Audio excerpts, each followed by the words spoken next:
Versão que tem sido a minha versão. Tem sido a minha. Agora dá todo mundo ouvindo.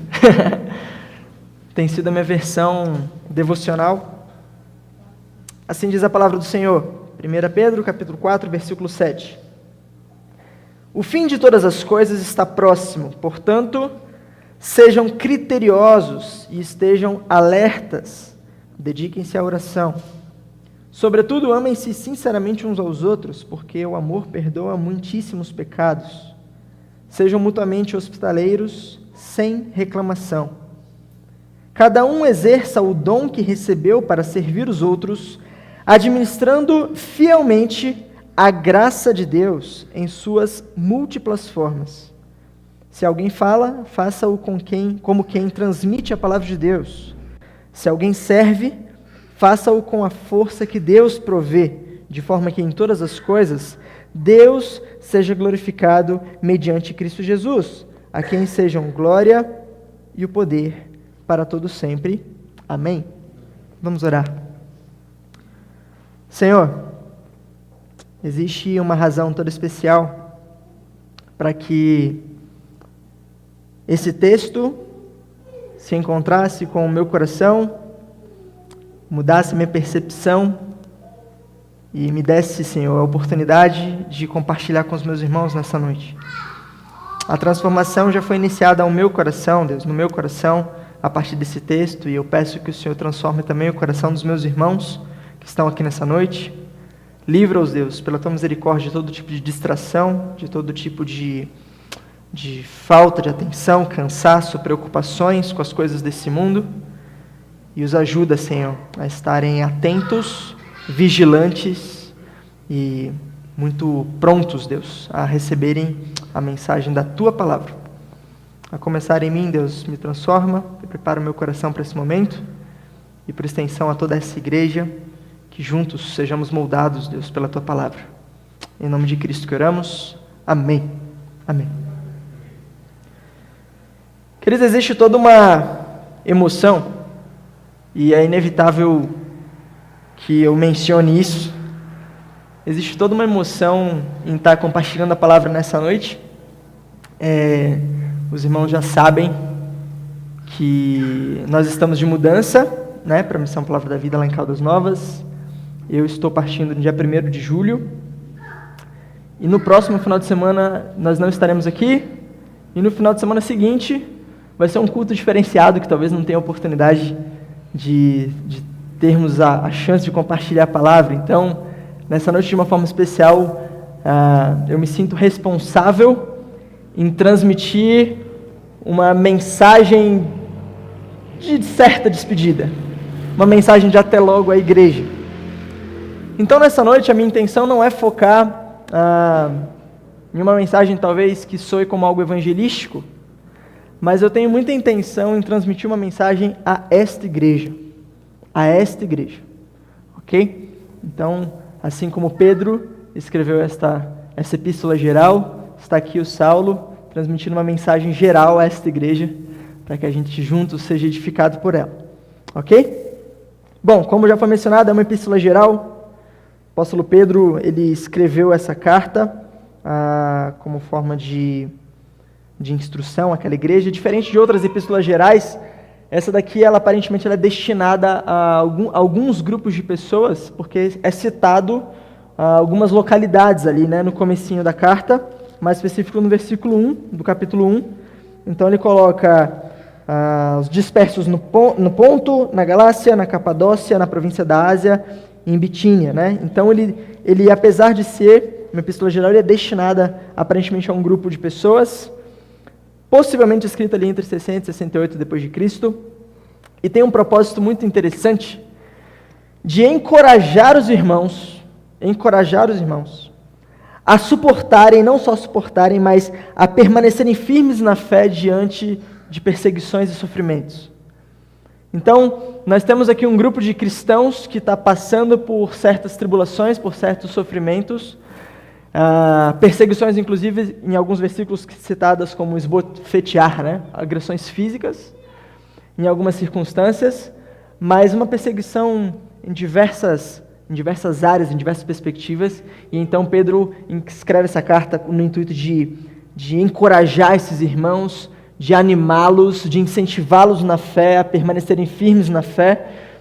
E uma das mensagens talvez principais de toda essa carta fique girando de forma um pouco cíclica em confiar em Deus e permanecer obediente àquilo que Ele disse.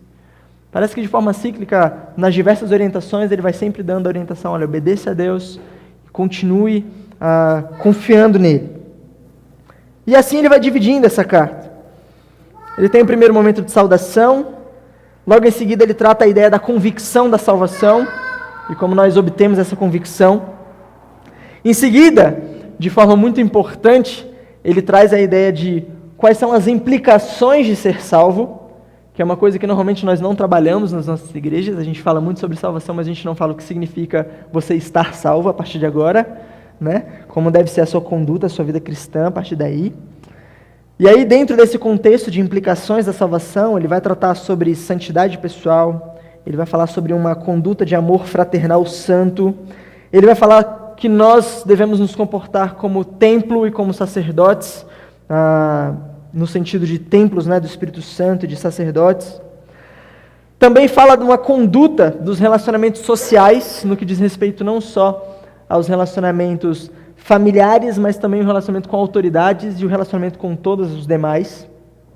E no finalzinho, ali do versículo 12, capítulo 3, ele faz um resumão de como é essa vida exemplar do cristão e esse amor fraternal. Vamos dar só uma visitada nesse texto?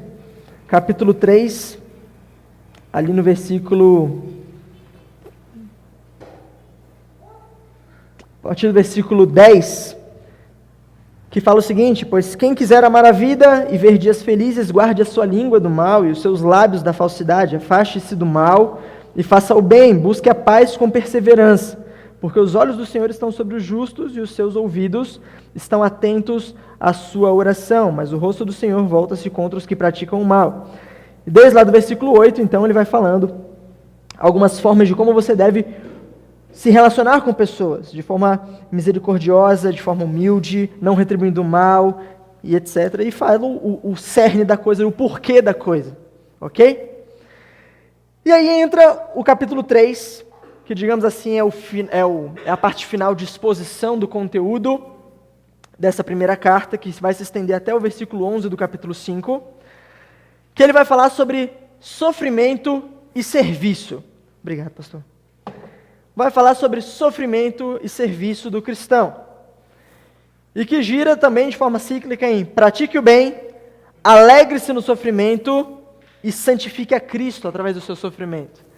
E é curioso perceber como pessoas que sofrem ou passam por dificuldades e permanecem fiéis ao Senhor, são pessoas que dão um testemunho muito diferenciado.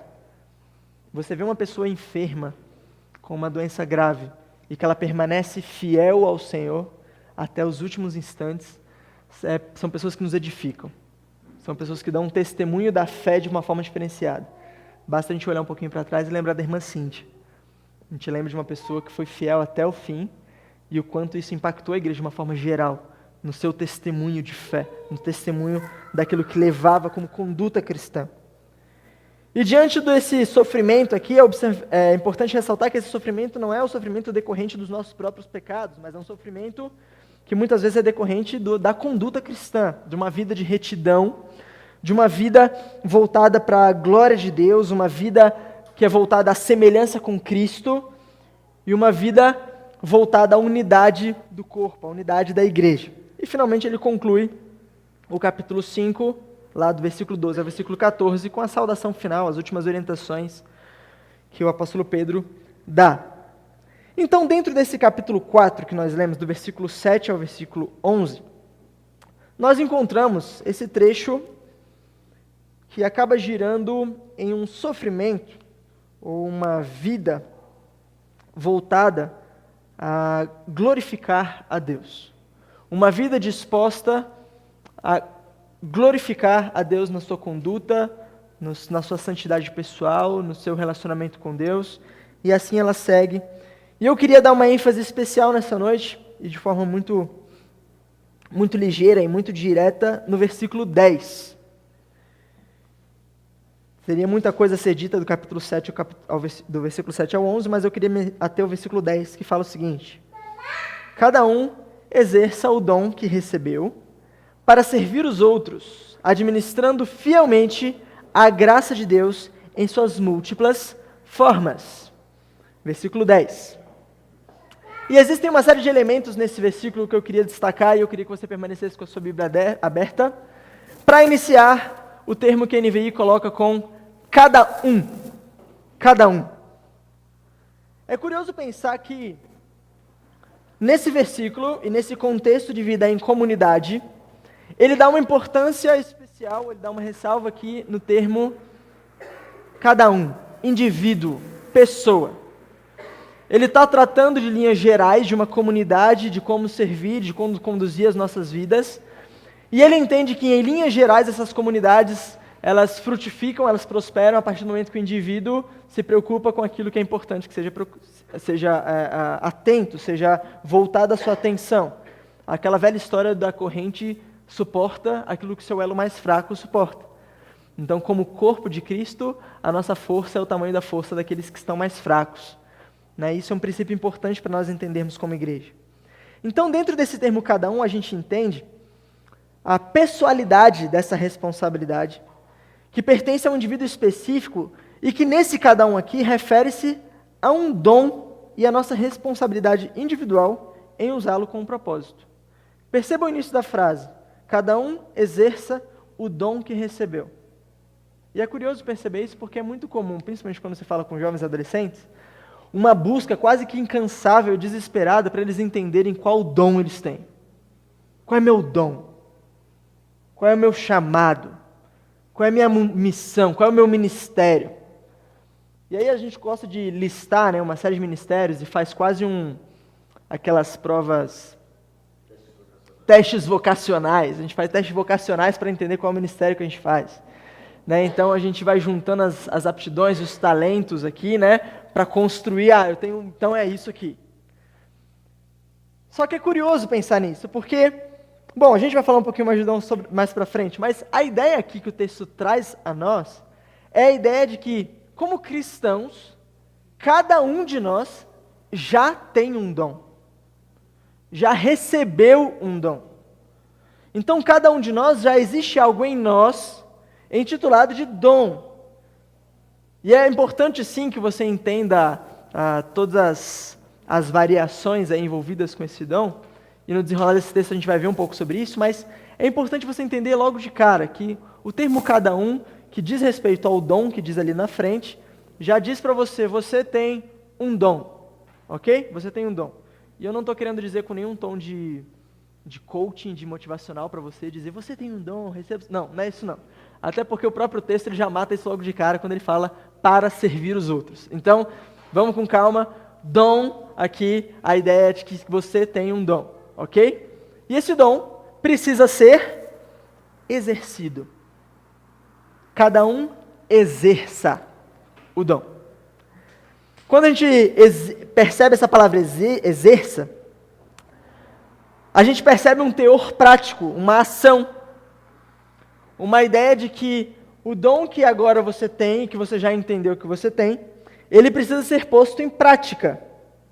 E quando você vê no contexto do texto aqui, a gente percebe que, se você tem uma dúvida direta sobre que dom a que se refere, você pode voltar no versículo 8, que logo de cara você vai falar: sobretudo, amem-se sinceramente uns aos outros, colocando o amor como um dom. Ele já remete a isso. Então, quando cada um exerça, e você tem essa dúvida inicial de só qual dom eu tenho, entenda que o amor já é um dom a ser praticado, porque o versículo 8 já exige isso de você. Se você tem dúvida sobre um possível ministério a ser exercido, em 2 Coríntios 5,18 a gente encontra a orientação a que nós botemos em prática o ministério da reconciliação. Um ministério que todo cristão tem. Porque assim como Deus nos reconciliou, Cristo nos reconciliou com Deus, através do seu sacrifício, todos nós agora temos esse ministério da reconciliação para reconciliar pessoas também com Deus. Nós recebemos essa função. Então, se você já veio para cá, para essa igreja, em dúvida sobre seu dom e seu ministério, você já sabe que você tem o dom de amar, através de Cristo Jesus, e você tem o ministério da reconciliação, que é o ministério universal a todos os cristãos, ok? E para isso, para você conseguir viver ou exercer esse dom de forma prática, é curioso como no versículo 9 ele dá duas características como ser hospitaleiro e sem reclamação. Quando nós falamos sobre hospitalidade, que é um dom também bíblico, a gente pensa na ideia de receber pessoas. A hospitalidade nos nossos dias, ela remete muito a essa ideia, né, de receber pessoas. Então, eu vou preparar a melhor mesa, vou preparar o melhor quarto, eu vou ser agradável com as visitas que eu recebo, eu vou ser simpático e quero que essas pessoas se sintam em casa. E a gente entende a hospitalidade dessa forma. Isso também é hospitalidade. Mas eu entendo que como cristãos, e entendendo a realidade que nós temos a necessidade de sermos templos do Espírito Santo, nós precisamos ser hospitaleiros conosco mesmos. De maneira que as pessoas que venham, de alguma forma, nos procurarem entendendo que nós somos casa de Deus, sejam bem recebidas por nós com hospitalidade. Que as pessoas nos acessem com hospitalidade. Que a nossa hospitalidade não esteja simplesmente em coisas materiais ou físicas ou nas nossas residências, mas como morada de Deus, nós somos hospitaleiros. De maneira que as pessoas se sentam bem conosco, por quê? Porque existe um Deus que mora em nós. Então essa hospitalidade e sem reclamação diz muito respeito a isso. Também, cada um exerça a hospitalidade com amor, sem reclamação. Abrindo um parênteses rápido. É muito curioso, e eu louvo a Deus porque nessa igreja a gente vive isso de uma forma um pouco diferente. Tive a oportunidade na sexta-feira estar falando a um grupo de homens. E é comum a gente encontrar por aí aquelas igrejas, como aqui a gente também faz, né? Aquela coisa de vira para o irmão do seu lado, dá um abraço para ele, né? Fala o quanto você está feliz em vê-lo. E como é curioso como isso gera um certo desconforto na gente. Como a gente fica desconfortável em olhar para um irmão na fé e não conseguir ser hospitaleiro. Não conseguir agir com hospitalidade. De alguma forma, reter o Deus que nós temos para nós, reter essa casa para nós, fechar essa porta, e quando um irmão tem a oportunidade de bater nessa porta, nós não agimos com hospitalidade, nós nos fechamos e falamos: a paz do Senhor. Oi, tudo bem? Nos falta hospitalidade como casa de Deus. Nós cantamos isso aqui. Nos falta hospitalidade. Mas o versículo continua. Cada um, algo específico, pessoal, individual, exige prática, o dom que recebeu. E aí é curioso quando a gente faz essa busca pela palavra dom em dicionários, tanto dicionários teológicos quanto dicionários ditos seculares, né? E no dicionário teológico a gente encontra uma definição algo como bem espiritual que se considera como recebido de Deus, bênção, graça. Amém. Recebemos de Deus, bênção, graça, um bem recebido. E a gente entende isso muito bem no sentido da graça, um favor imerecido, um bem recebido, bênção de Deus. O dicionário secular, ele coloca o seguinte: dom igual aptidão inata para fazer algo especial, difícil ou raro, inclinação, talento. Já voltado a uma aptidão, uma capacidade que você tenha de exercer algo.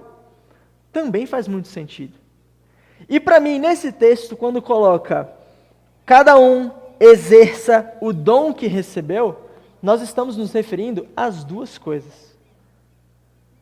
O dom, uma dádiva recebida por Deus, uma bênção recebida de Deus de forma imerecida, uma graça de Deus, e algo que diz respeito a uma capacidade de fazermos algo, uma aptidão, um talento, que é algo difícil, raro. E eu não estou me referindo simplesmente a tocar violão, bateria ou teclado. Eu estou me referindo a você ser capaz de chorar com os que choram e sorrir com os que sorriem. Eu estou falando da capacidade que nós temos de olhar com um olhar de piedade para pessoas que precisam do nosso olhar piedoso. De amar pessoas que não merecem o nosso amor. Isso é raro, isso é difícil. e se encaixa perfeitamente com a definição secular. Curioso isso.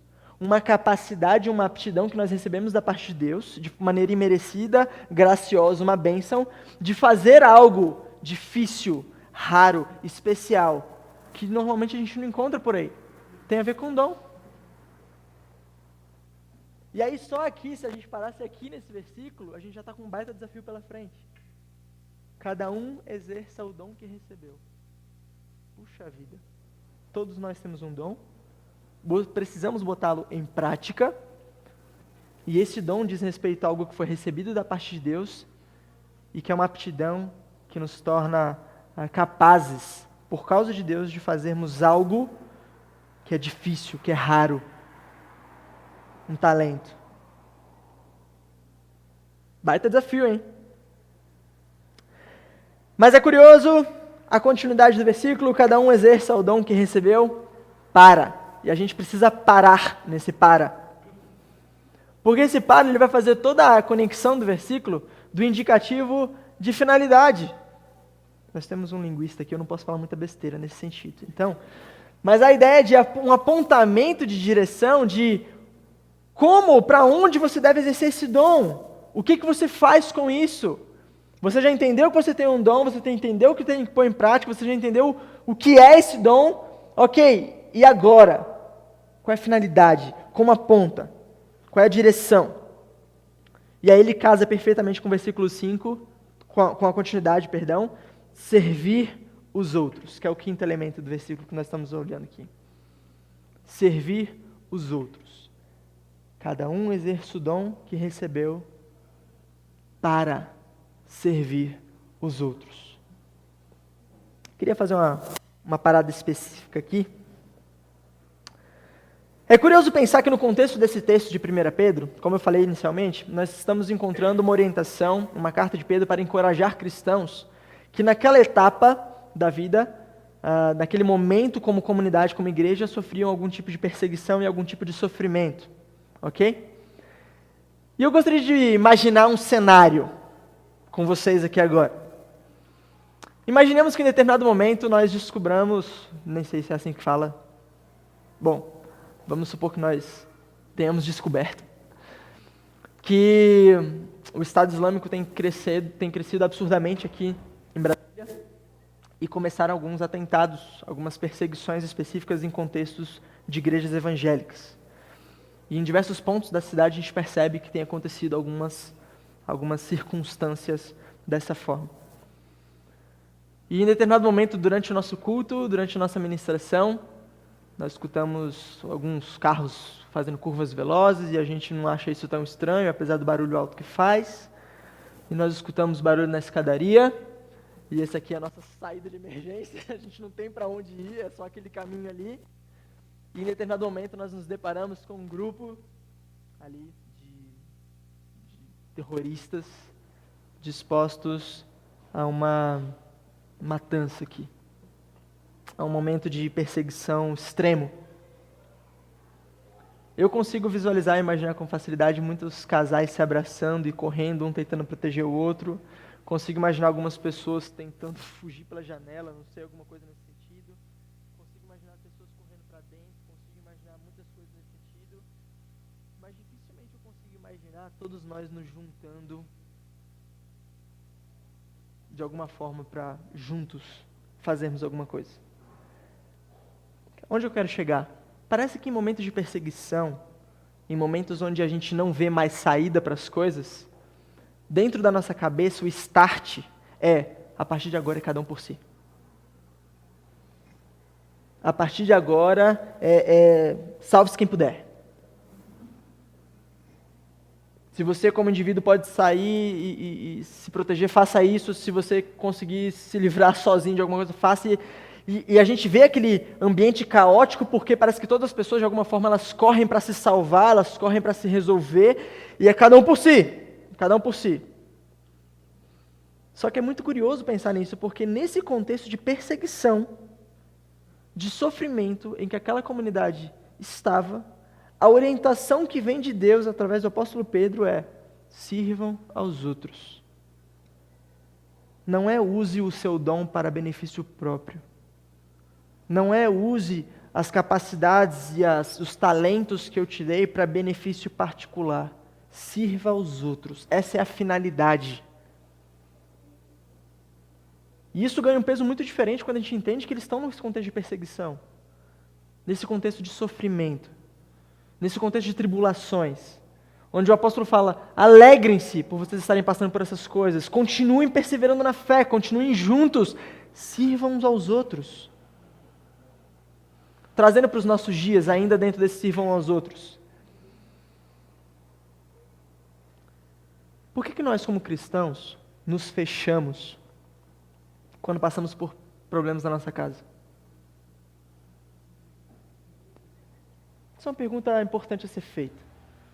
Nós passamos por algum problema no nosso casamento, ou passamos por algum problema financeiro, e parece que isso, tudo que acontece com a gente, em vez de empurrar a gente para mais perto da comunidade, da igreja, de servir uns aos outros, parece que isso, não, irmão, eu estou passando por uma luta, não vai dar para ir. Não, irmão, não vai dar para fazer isso agora. Não, irmão, eu estou precisando muito. Não. Pastor Ciro vem aqui e convida os irmãos e irmãs, reunião de oração quarta-feira. Vamos orar uns pelos outros. E na hora que a gente vai fazer o nosso pedido de oração, a gente escreve um big texto. Mas na hora de vir aqui orar pelos irmãos, a gente não ora. Eu falo isso para mim também, queridos. Nos momentos de tribulação, nos momentos de angústia, nos momentos de aflição, nos momentos de perseguição que nós passamos, a nossa tendência é deixar de servir aos outros, enquanto a instrução bíblica é: continuem servindo aos outros. Continuem usando os dons que vocês têm, as aptidões que vocês têm, os talentos que vocês têm, que foram dados pelo Senhor para servir aos outros. E como se não fosse suficiente esse argumento, olha ao que ele compara esse nosso serviço aos outros. Cada um exerça o dom que recebeu para servir aos outros, administrando fielmente a graça de Deus em sua múltipla forma. Em outras palavras, sirva aos outros para que você seja bênção, graça de Deus na vida das outras pessoas. Para que você seja instrumento de Deus em pessoas que estão precisando. Sirva aos outros. Quantos de nós já não fomos abençoados por irmãos, queridos? E a gente sabe que foi Deus que usou pessoas para nos abençoar. E a gente tem facilidade de reconhecer pessoas sendo bênção para nós, mas temos muita dificuldade de aceitar o desafio de nós sermos graça de Deus para pessoas. Temos muita dificuldade com isso. E é legal o termo que ele usa, depois de servir os outros, administrando, talvez na sua versão esteja como dispenseiros. Pessoas que reconhecem que a graça de Deus é de Deus, e Ele, de uma forma maravilhosa, bondosa e misericordiosa, nos permite ser administradores dessa graça, cuidadores dessa dispensa de graça para outros. Sabe quando nós agradecemos a Deus pela graça de Deus? Senhor, obrigado pela Tua graça. Esse obrigado pela Tua graça deveria ser melhor compreendido para nós como: Senhor, obrigado pela Tua graça que me salvou e que passa por mim para outros. Obrigado por essa graça que me alcançou e que agora eu só estou administrando ela para outros. Ela não para em mim, ela ultrapassa. Ela não acaba em mim, ela vai para outros. E da mesma forma que essa graça me alcançou, essa graça que passa por mim agora como administrador, alcança outros. Se nós substituirmos a palavra graça por alimento, Senhor, obrigado pelo arroz e feijão. Eu estou alimentado. E obrigado porque na Tua dispensa tem muito arroz e feijão para muita gente. Me dê sabedoria para administrar isso para as pessoas, para que mate a fome delas também. É assim. Continuidade.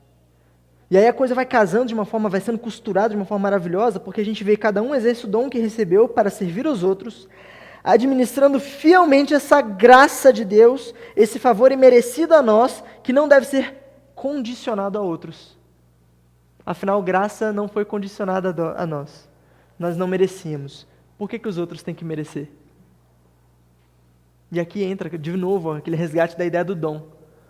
Um amor imerecido é uma disposição em amar pessoas que talvez não mereçam nosso amor. É a disposição de perdoar pessoas que não estão nem aí para se a gente quer alguma coisa, tem alguma coisa. E possivelmente nem mereçam o nosso perdão. É servir a pessoas que nos escravizam, servir a pessoas que nos perseguem, servir a pessoas que nos fazem mal.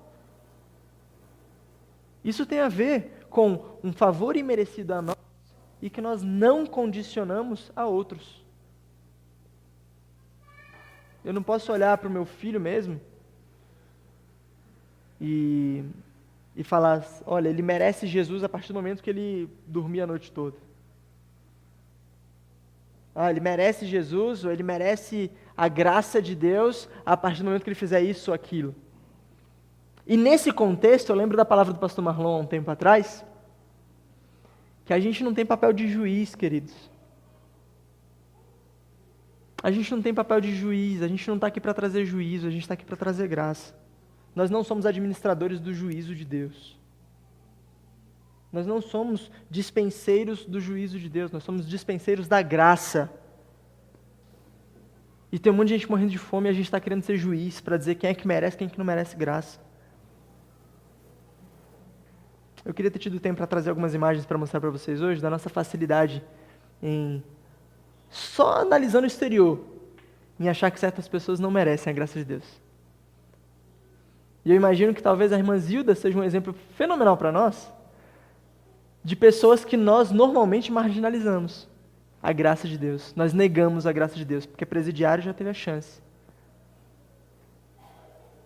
E a gente olha para o presidiário e ama. É um dom. A gente faz o que é raro, a gente faz o que é difícil.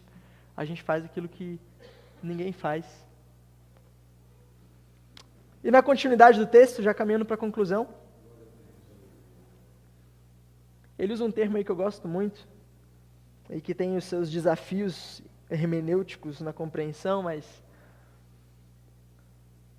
graça de Deus em suas múltiplas formas. Em algumas versões, a sua multiforme graça. O que significa dizer que a graça de Deus ela é multiforme? Algumas pessoas que exageram um pouco esse termo vão falar num tom um pouco mais liberal, dizendo que a graça é de qualquer jeito. Vão falar que essa coisa de multiforme graça, qualquer coisa é graça. Mas não é bem isso. Na verdade, o que eu acredito ser, até mesmo baseado nesse contexto, é entender que essa multiforme graça, ela abraça a diversidade de Deus. Uma diversidade que escolhe crianças para pregar para seus pais, que escolhe velhos para pregar para seus netos, que escolhe brancos como missionários, que escolhe negros como missionários, que escolhe homens, mulheres, que escolhem pessoas extremamente doutas e conhecedoras e intelectualizadas, e conhecem pessoas que nunca foram capazes de ler a Bíblia toda porque são analfabetas, mas que ainda assim administram fielmente a graça de Deus. Eu entendo que na sua multiforme graça, Deus não só nos capacita com esse seu dom de amar pessoas no ministério da reconciliação, na ideia de nós sermos hospitaleiros, né, sem reclamações, mas na ideia de que com todas as aptidões que nós temos, e submetemos essas aptidões a Deus porque reconhecemos que foi Ele quem nos deu, nós fazemos para a glória de Deus. É uma compreensão simples, querido, de que tudo que você é, tudo que você alcançou, tudo que você tem, foi Deus quem lhe deu. Então use para a sua glória. A multiforme graça de Deus abraça essa diversidade. E é maravilhoso pensar que existem pessoas ricas que podem falar do Evangelho de Cristo para pessoas ricas. É maravilhoso pensar que existem igrejas em favelas que são feitas com madeirite. É maravilhoso pensar que crianças têm muito a nos ensinar sobre o reino de Deus. É maravilhoso perceber todas essas diferenças. De maneira que Queridos, eu falo isso com muita tranquilidade. A multiforme graça de Deus, ela não é só manifestada aqui, por pastores. Não é. Pare de buscar pastores e profetas como únicos exclusivos administradores fiéis da graça de Deus. Tem muitos crentes fiéis ao Senhor que têm administrado, talvez até melhor do que alguns pastores. A graça de Deus. Pessoas que têm permanecido fiel ao Senhor. Cada um exerce o dom que recebeu para servir os outros, administrando fielmente a graça de Deus em suas múltiplas formas. E aí lá no versículo 11, no meio do versículo 11 a gente encontra: de forma que em todas as coisas Deus seja glorificado mediante Jesus Cristo, a quem sejam a glória e o poder para todo sempre. Amém.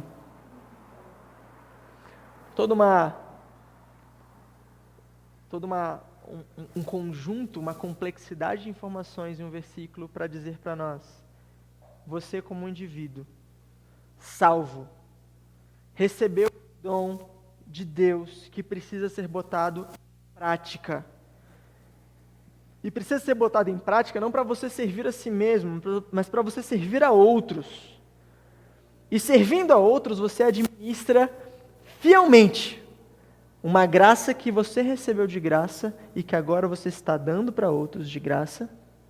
E dessa forma, você demonstra para o mundo, testemunha para o mundo, que Deus alcança a todos. É isso que esse versículo está falando. Mas percebam, caminha do cada um para todos, multiforme graça de Deus. Você tem algo que recebeu de Deus de maneira graciosa e que deve ser usado em serviço em seus irmãos, como forma de demonstrar graça de Deus e de maneira que o glorifique. Eu queria muito que essa fosse a mensagem de despedida, queridos. Essa mensagem. Se um dia essa igreja tiverem todos os seus membros, cada um deles, exercendo o seu dom para servir a outros, tenho certeza que esse terreno, essa sala aqui vai ser pequena em pouco tempo. Em pouco tempo. O que precisa é que a gente troque o clique, como igreja. Aquele cliquezinho de vou à igreja ser servido. Vou à igreja para ser lembrado do dom que recebi uma vez. Vou à igreja para lembrar que Deus foi gracioso comigo e que acabou e matou a minha fome e acabou aqui. Vou para a igreja para pensar em como Deus foi gracioso da minha forma e só da minha forma. A gente precisa tirar esse cliquezinho da nossa cabeça, esse chipzinho que nos regula o nosso pensamento dessa forma, para a partir de agora pensar: eu preciso ir para a minha igreja, servir. Eu preciso na segunda-feira ligar para um irmão da minha igreja e perguntar como ele está. Eu preciso me comprometer em orar por ele durante essa semana. Se possível, eu, membro da igreja, vou fazer visita a esse irmão. Isso não é o pastor que é administrador fiel da graça de Deus. Eu sou um administrador fiel da graça de Deus.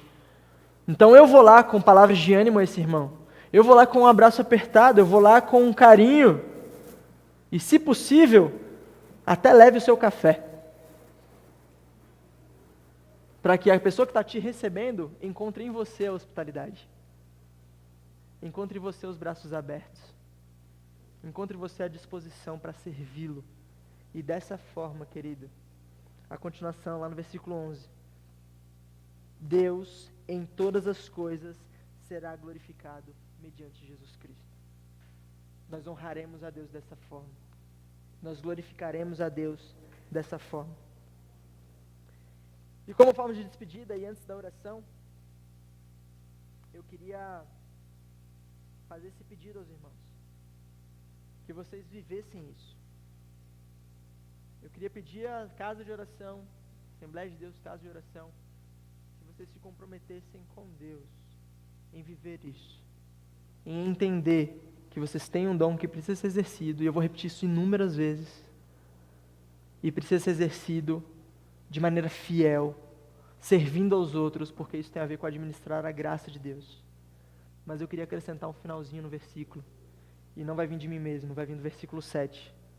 Porque o fim de todas as coisas está próximo. Portanto, sejam criteriosos e estejam alertas e dediquem-se à oração. Monte esse parágrafo aí, versículo 10, junta no finalzinho do versículo 10, versículo 7, e essa é a minha mensagem aos irmãos nessa noite. Amém? Se coloque de pé, vamos orar.